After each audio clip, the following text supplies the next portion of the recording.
Good evening everyone.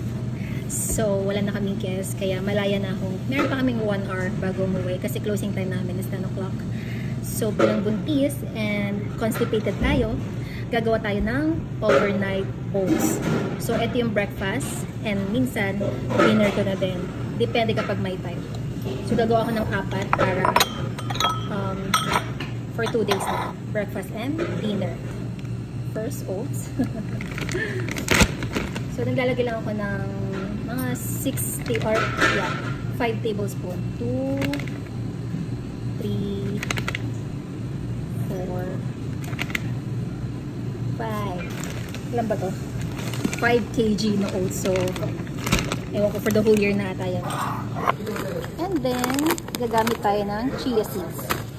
So, nakalagay naman dyan, rich in fiber, superfoods din to, calcium, iron, gluten-free, and omega. So, naglalagay lang ako ng, ay, meron pala itong scooper. So, 1 tablespoon na ginagawa ko. So, 1, 2, 3. Ginagamit kong milk is almond milk.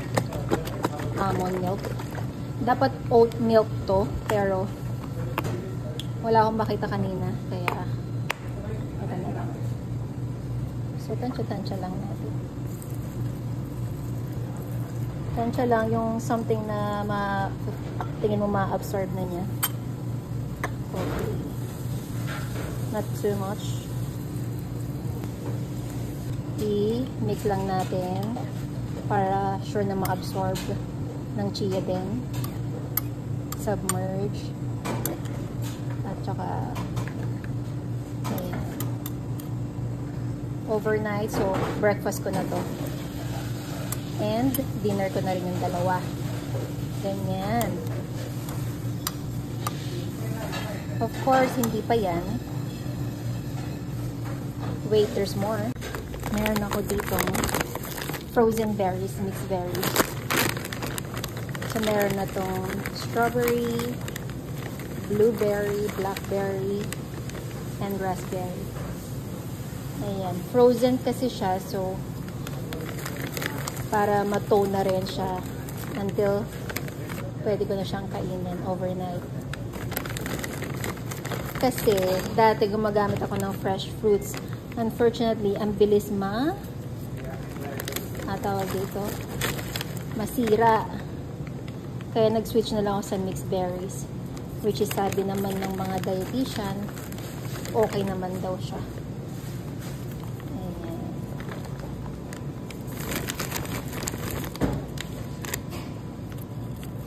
Ayan, so strawberry. Yan, so okay na to. Tapos bukas, maglalagay na lang ako ng walnuts and yung slice or chop na almonds para may crunch. May overnight oats and then this is ready to chilled. So lalagay lang na sa chiller overnight. Para nakarami ako. Ayan. Ganyan ko lang siya. Tinatakpan ko lang. Kasi marami kaming ganito. And then tomorrow, bago ko siya kainin, nalagay lang ako ng chop na almonds and walnuts. Yun lang. See you again next time.